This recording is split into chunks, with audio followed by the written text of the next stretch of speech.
Donc, je vais vous présenter un petit peu ce qu'est l'innovation au féminin avec mon parcours et mes expériences. Tout d'abord, je vais commencer par présenter la structure que je représente, donc Grand Innov Plus. Donc Grand Innov Plus, qu'il faut savoir, c'est une agence régionale d'innovation du Grand Est et de prospection internationale. C'est une agence qui a été créée par la région et la CCI et avec l'ensemble des acteurs de l'écosystème qui souhaitaient en fait tout simplement avoir une agence qui porte sur l'innovation et qui anime un petit peu l'innovation sur le territoire et qui pousse un petit peu toutes ces portes-là. Cette agence a été créée en 2018 sous le l'égide de Grand Innov et depuis quelques temps maintenant nous appelons Grand Innov Plus car nous sommes passés avec un libellé supplémentaire qui est la prospection internationale. Donc nous avons maintenant 70 collaborateurs et pour le bon exemple un petit peu de ce qu'est la représentativité des femmes dans l'innovation, sur une 70 collaborateurs, nous sommes à peu près 35 femmes dans l'agence Grand Innov Plus. Donc, on a quasiment une parité. Alors après, pas forcément sur des postes d'innovation ou de chargé de projet, mais on a quand même cette parité, donc c'est beau à souligner. Grand Innov Plus, c'est une structure qui accompagne les entreprises du territoire dans leurs projets d'innovation, pour des besoins de structuration, de transformation d'entreprise, mais aussi qui ont des besoins d'accompagnement. Qui ont des recherches de financement, qui souhaitent aller sur des marchés européens, qui souhaitent développer des projets européens. Bon, voilà, donc c'est vraiment un panel de projets qui est du coup porté par une équipe de personnes expérimentées du territoire qui soit connaissent très bien le territoire, soit connaissent très bien leur domaine, donc comme l'industrie du futur, la santé, moi par exemple un peu plus numérique et IA et bien d'autres. Donc voilà un petit peu pour resituer qu'est-ce que Grand Innov Plus, sachant qu'en plus au sein de Grand Innov nous avons aussi un accélérateur de start-up. Alors je ne sais pas si vous connaissez le mot start-up ou si c'est quelque chose de nouveau pour vous, mais du coup c'est un petit peu les pépites d'entreprise, c'est les premières idées. Si vous avez des idées qui se transforment, généralement elles arrivent au stade de start-up et elles arrivent du coup à développer des solutions, des projets, des solutions tout simplement en fait qui peuvent améliorer le quotidien de tout le monde.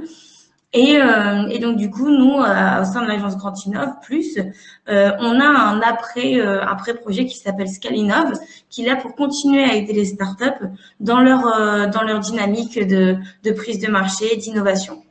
Voilà un petit peu du coup pour resituer ce qu'on peut un peu faire chez Grand Innov Plus et les différentes facettes qu'on peut apporter sur le territoire. Si vous avez des questions par rapport à ça, n'hésitez pas à les poser dans le chat ou aller par curiosité sur le site internet Grand Innov Plus. Maintenant un petit peu resitué autour de mon parcours. Donc moi je suis on va qualifier ça dans une entreprise de junior. J'ai fait des études, j'ai commencé par un bac ES tout simplement, qui n'existe plus maintenant, mais je pense qu'avec certains on peut maintenant faire un peu l'équivalent. J'ai fait ensuite une licence administration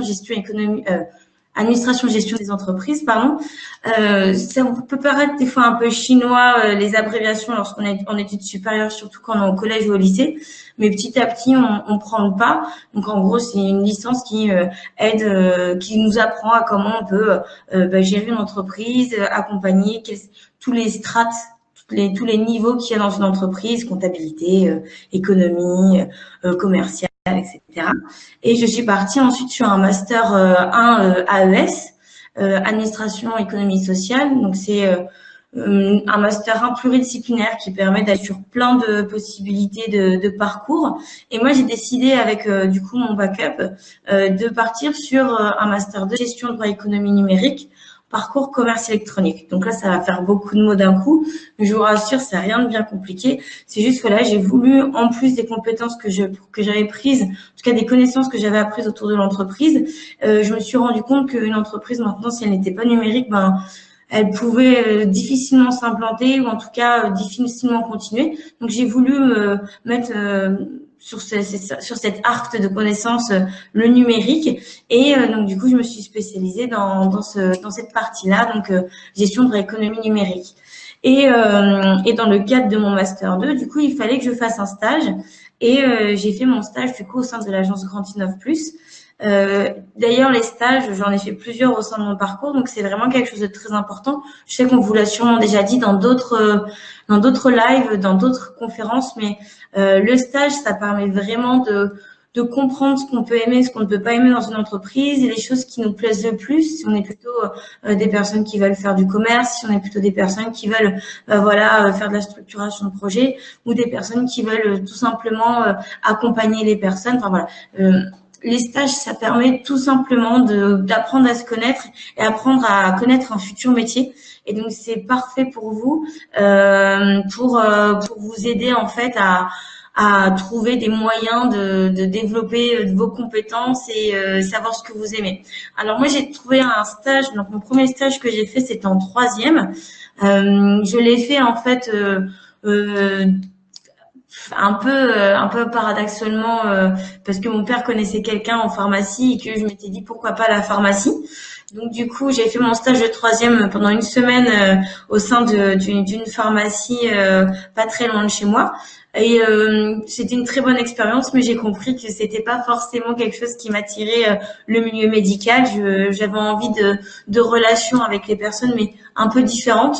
Et je voulais plus des projets. Voilà, je trouve que c'est un très beau métier quand même la pharmacie, mais c'était pas quelque chose qui me plaisait. Ensuite, j'ai trouvé un stage lors de ma licence. Là, c'était plus parce que j'ai participé à des conférences. En fait, j'ai été sur des salons. Je me suis juste montrée. Ce qu'il faut savoir, c'est que pour trouver des stages, le premier principe, c'est de se mettre en visibilité et montrer qu'on est intéressé. Donc vraiment, c'est quelque chose qui est important. Donc si vous pouvez le faire, n'hésitez pas.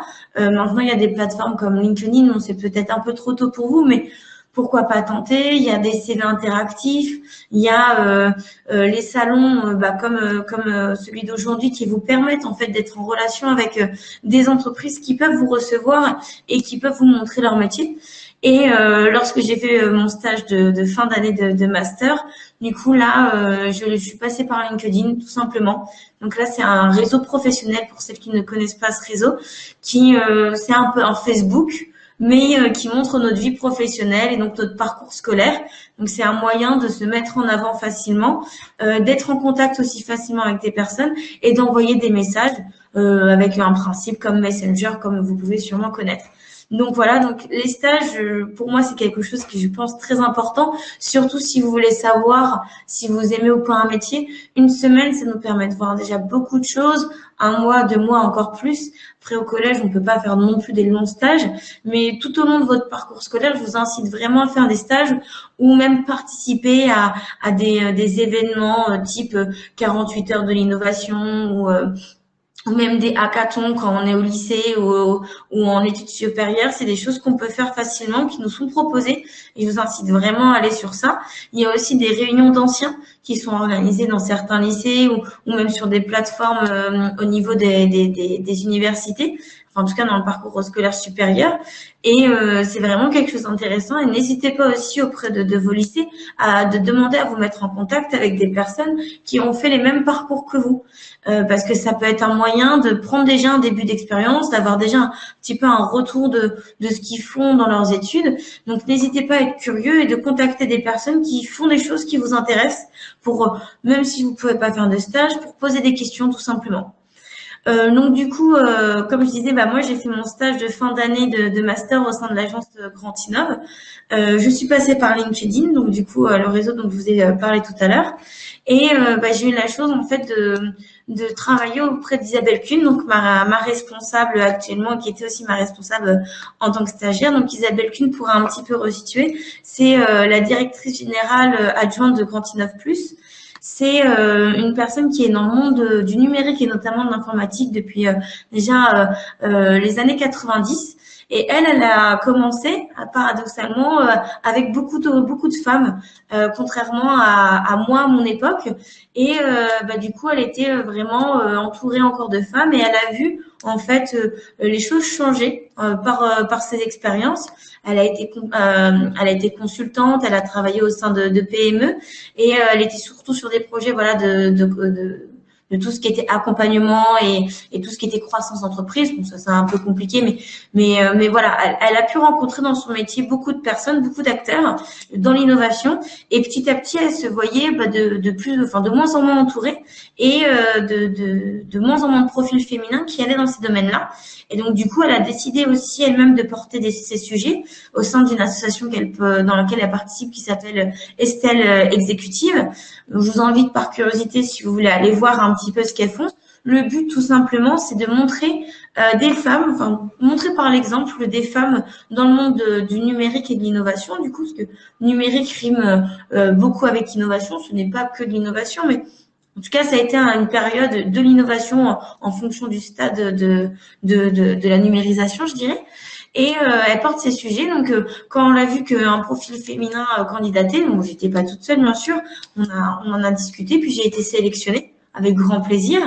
Et ensuite, du coup, s'en est suivi un stage très complet. Donc, moi, dans mon stage de master, j'ai été en fait directement mis dans le bain autour d'un très gros projet qui s'appelle le plan IA. Donc, pour la curiosité, si vous voulez un petit peu savoir ce qu'est l'IA, moi, je reviendrai un petit peu par la suite.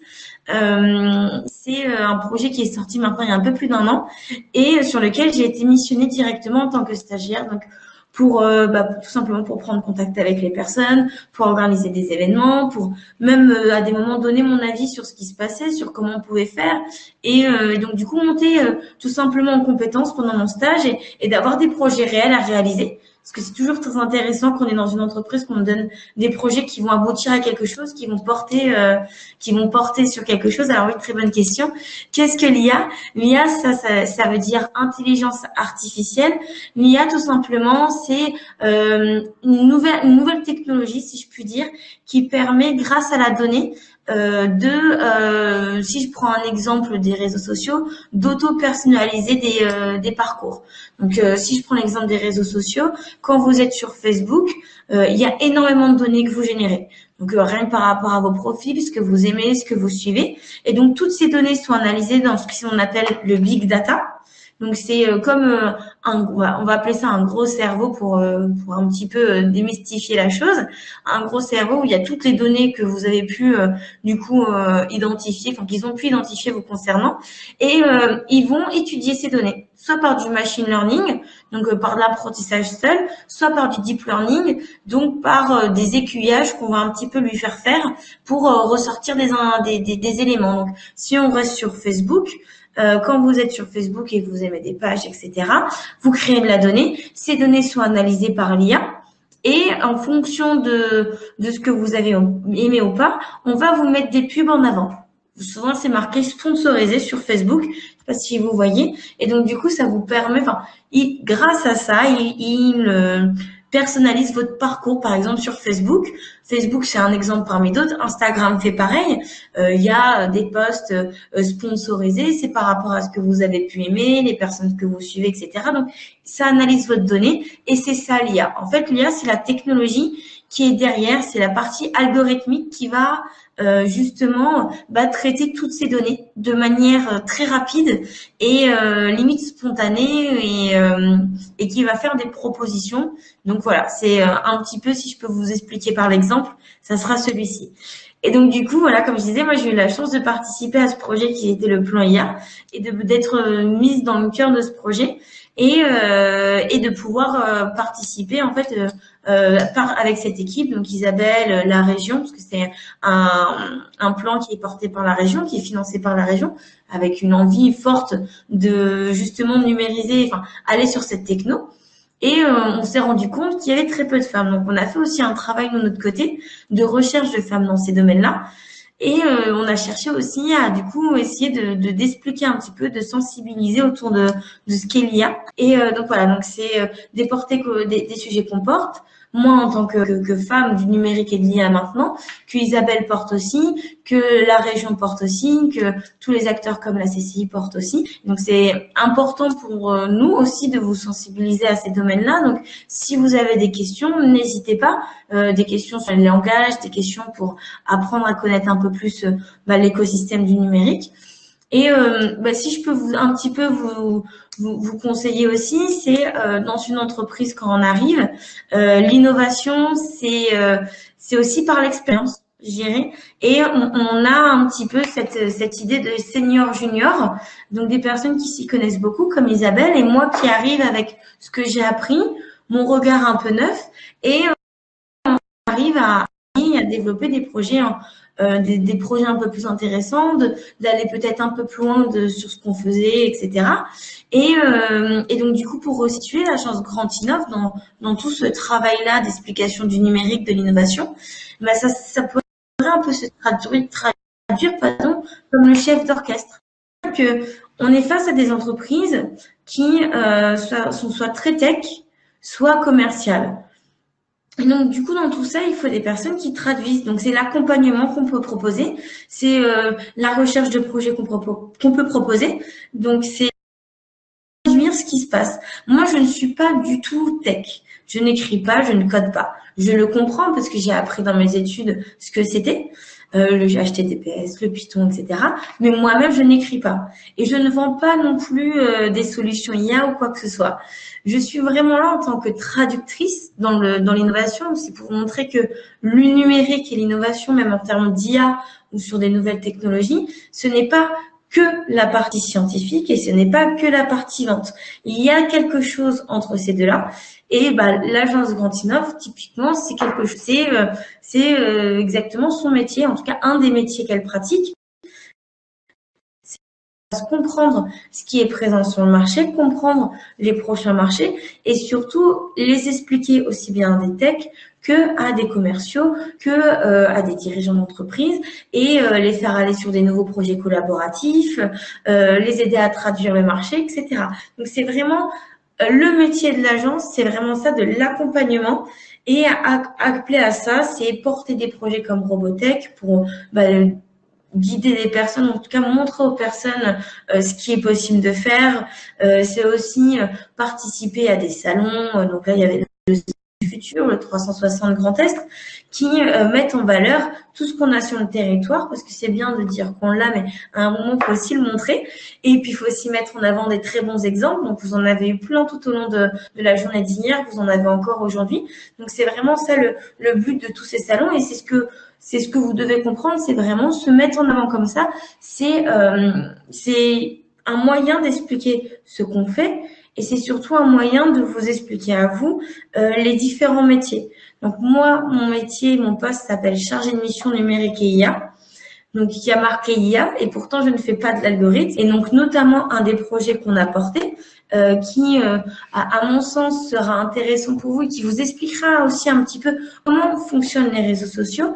C'est une plateforme qui s'appelle MyIANet. Donc je vous le mets dans le chat là, qui est aussi présente dans le salon virtuel dont j'apprends à me former moi-même. Tout simplement, quand vous prenez un réseau social type TikTok ou Instagram, il y a une façon d'analyser vos données, comme je vous ai dit avant. Et sur cette plateforme, on a décidé tout simplement de vous expliquer un petit peu comment ça fonctionnait via des vidéos, des vidéos pas intelligentes, mais des vidéos interactives qui vont vous permettre un petit peu de comprendre les premiers concepts de l'IA. Ce qu'il faut savoir, c'est que l'IA, ça a un vocabulaire qui est assez large et c'est un moyen pour vous, en fait, tout simplement de comprendre ce qu'il y a derrière et de voir simplement les premiers concepts, être sensible à ces premiers concepts qui vous entourent déjà, rien que sur TikTok ou Instagram, ça peut vous intéresser. Et puis c'est comme ça, par l'hyper-personnalisation, si vous regardez une vidéo.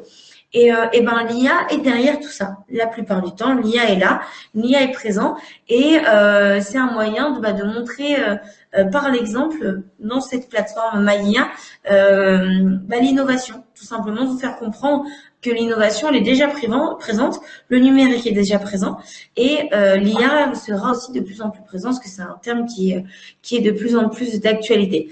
Alors, nous, on a voulu aussi faire cette plateforme avec la région en partenariat avec France Apprenante qui a développé cette plateforme et avec du coup aussi beaucoup d'entreprises et de représentants du territoire. Vous montrer par l'exemple ce qui se passe derrière l'IA et démystifier un petit peu tout ça. Mais surtout, ce qu'on vous voulez derrière, c'est vous donner les premiers moyens de langage et démystifier cette bulle médiatique qui a pu y avoir autour de l'IA et qui y a toujours. Moi, ce que vous vous engagez à faire ensuite, si vous avez le temps et si ça vous intéresse, n'hésitez pas à me poser des questions, mais aussi faites vos propres recherches. N'hésitez pas à aller regarder des vidéos sur Internet. Il y a des youtubeurs comme Monsieur Apple, etc., qui expliquent très bien ce qui se passe en termes d'IA et aussi les enjeux environnementaux qu'il y a derrière de cette numérisation. Donc surtout, n'hésitez pas. Et donc voilà, donc cette plateforme, c'est le début de plusieurs, c'est le début d'un projet qui n'est pas fini. Ce sont des débuts d'exemples. D'autres vont être ajoutés au fil de l'eau pendant cette année, tout simplement. On va alimenter cette plateforme pour continuer à vous donner des exemples parce que il y a de plus en plus d'objets connectés, l'IA est de plus en plus partout, donc il y a de plus en plus d'exemples à vous montrer, tout simplement. Cette plateforme, elle sera disponible, elle est déjà disponible et elle sera tout le temps disponible ou ouverte à n'importe quelle heure. Donc n'hésitez pas à aller voir aussi. Et surtout, si vous avez des questions, n'hésitez pas. Nous, l'agence Grand Innov Plus, on a du coup ce regard de ce qui se passe sur la région Grand Est, ce regard de ce qui se passe en termes d'innovation dans le numérique et moi du coup plus spécifiquement. L'équipe, comme je vous ai dit, on est 70 collaborateurs sur du coup tout le territoire Grand Est. Donc si vous êtes par exemple connecté à Metz, nous avons aussi des bureaux à Metz, à Nancy, à Reims, à Besançon, à Troyes, à Mulhouse, à Colmar et à Strasbourg. Donc vous voyez, on est vraiment sur tout le territoire. Donc n'hésitez pas à venir nous poser des questions. Dans un chat ou tout simplement envoyer par fiche contact, on reste disponible, surtout si vous cherchez des entreprises qui pourraient potentiellement vous prendre en stage, surtout si vous souhaitez en avoir un peu plus sur le numérique, parce que le numérique, là j'ai parlé que de l'IA, parce que je suis un peu plus focus du plan IA et dont découle MyIA, mais on travaille aussi sur des projets de blockchain, de cloud, de cybersécurité, d'IoT, de 5G. Et donc, du coup, c'est, on va dire, voilà, ce qu'il faut comprendre, en tout cas, l'enjeu majeur de ce salon virtuel, c'est vraiment de vous faire comprendre, ça va être autour du numérique et que vous avez votre place. Vous avez votre place, pas qu'en chargé de com, pas que en administratif. Vous avez votre place aussi sur des chargés de projet du type IA, sur des chargés de projet pour des mises en solution, pour être offreur de solutions en tant que commercial, en tant que tech. Voilà, vous avez vraiment votre place partout. Vous avez des formations qui sont mises à disposition sur le salon. Il y a des formations qui sont mises en avant. Donc nous, on parle de Simplon, mais il y en a aussi d'autres à l'UNISTRA, à l'UHU. l'UHA, vraiment dans toutes les universités du Grand Est. Voilà, il y a vraiment tout est possible. Donc renseignez-vous, n'hésitez pas. Ce salon est là pour ça. J'espère vous avoir un petit peu montré qu'est-ce qu'était l'innovation au féminin par rapport à mon profil et au projet que j'ai pu faire grâce au parcours que Grand Innov a pu me donner et au soutien et au mentor que j'ai pu avoir, Isabelle, mais aussi toute l'équipe qui m'a fait grandir sur ces projets d'innovation et faire comprendre, tout simplement me faire monter en compétence sur ces sujets-là. Parce que moi, quand je suis arrivée, honnêtement, je ne connaissais pas tout ça. Et puis, on apprend au fil de l'eau, faut pas avoir peur. On a souvent le syndrome de l'imposteur, je l'ai toujours de temps en temps.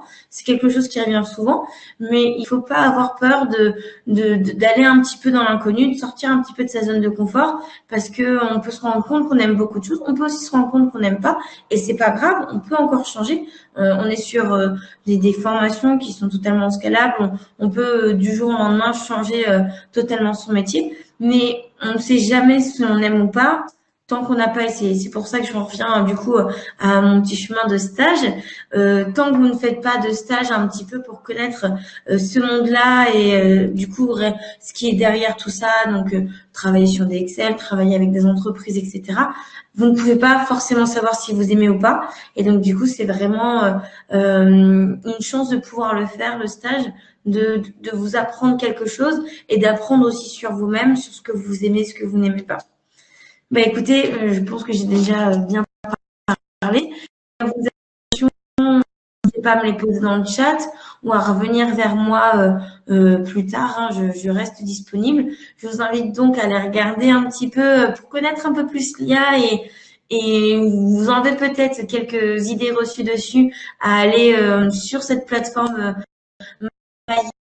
donc IA intelligence artificielle.net. Et puis n'hésitez pas si vous avez des questions. Voilà. Merci beaucoup.